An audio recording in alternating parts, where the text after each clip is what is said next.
पेशरफ जो है वो आइनी बेंच की मेरे ख्याल में बिलखसूस ज़रा मायूस कुन है, क्योंकि इतने दिन हमने जो देखा है केसेस, कोई रिलीफ नहीं किसी को मिला और कोई इन्होंने ज़्यादातर केसेस एडजर्न किए। तो वो अब हमारा उन्होंने लिया है कि अब डे टू डे चलेगा। खोसा साहब ने जो मैं पटिशन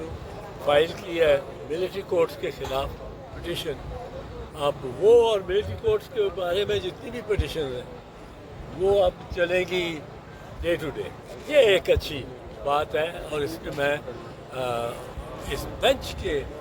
हद तक मुतमईन हूँ कि ये उन्होंने एक अच्छा सा फैसला किया।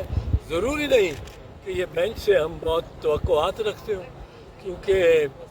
Bench is the beneficiary of the 26th amendment और हम 26th अमेंडमेंट को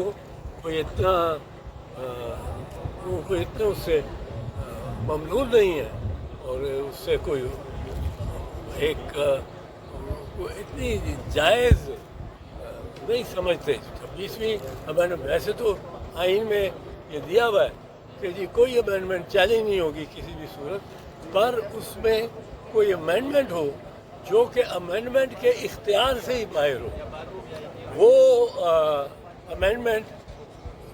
आर्टिकल 39(4) के बावजूद वो तरमीम खिलाफ आइन होती है और हम ये समझते हैं कि ये तरमीम खिलाफ आइन है। और इसमें मैं ये अर्ज़ करता जाऊँ आपसे कि जो हम दादरसी जिस किस्म की चाहते हैं उस किस्म की सच्ची बात है, दुख से कहना पड़ता है कि उन जज साहिबान ने जिन्होंने 26वीं तरमीम का बेनिफिट ले लिया, अब वो उनसे कोई इतनी तवक्को नहीं रखी जा सकती। बेनिफिट किस तरह लिया कि ये इस इमारत में अब कोई चीफ जस्टिस है नहीं। चीफ जस्टिस होता है जो मुकम्मल चीफ जस्टिस। चीफ जस्टिस वो नहीं होता कि जो बेंच पे नंबर 4 हो वो उसके इख्तियारात हों और चीफ जस्टिस के इख्तियारात ना हों। तो ये एक बड़ी इन्होंने उलझी भी सूरत हाल क्रिएट कर दी है 26वीं तरमीम में। हम चाहते हैं कि 26वीं तरमीम की लीगैलिटी पर पहले फैसला ये तो फैसला करे कि ये जो 26वीं तरमीम है और ये जो कॉन्स्टिट्यूशन बेंच बना दिया गया ये जायज़ भी है, आइन के मुताबिक भी है कि ये खुद ही आइन की खिलाफ वर्जी। अगर आप देखें डे 1, 2, 3, 4 डे 1 पे आइन की तरमीम की जाती है और वो आइन की तरमीम गलत है, वो खिलाफ आइन है, तजावज़ है आइन से, तो फिर वो डे 2 में आप उस आइन की तरमीम पे अमल तो नहीं कर सकते। तो पहले डे 1 मुकम्मल हो, उसमें ये तय हो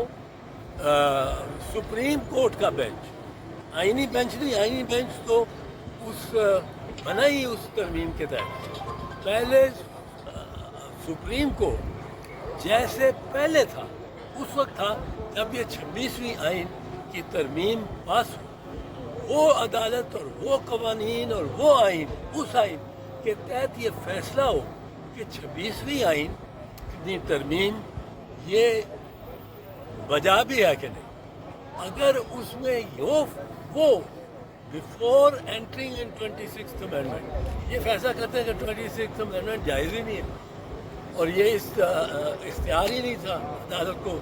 इसको पास करने का, तो फिर 26वीं आइनी तरमीम गई।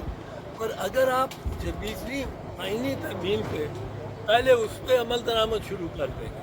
और बाद में आप कहेंगे कि हम अब फैसला करेंगे कि 26वीं आइनी तरमीम वैलिड है कि नहीं, अब 26वीं आइनी तरमीम पर अमल दरामद शुरू करके उसको अपना के उसको کا تحت جو اسٹرکچر نیا ہے اس اسٹرکچر میں کو اس کو نافذ کر کے وہ جو بینچ بناتی ہے کانسٹیٹیوشن بینچ آئینی ترمیم جو خود متنازع ہے اس کو آپ اس کے بینیفیشریز کے سامنے رکھ دیں گے اور یہ معاملہ it is putting the cart before the horse. جو ٹانگا ہے اس کو آپ گھوڑے کے آگے لگا دیں تو یہ ممکن نہیں.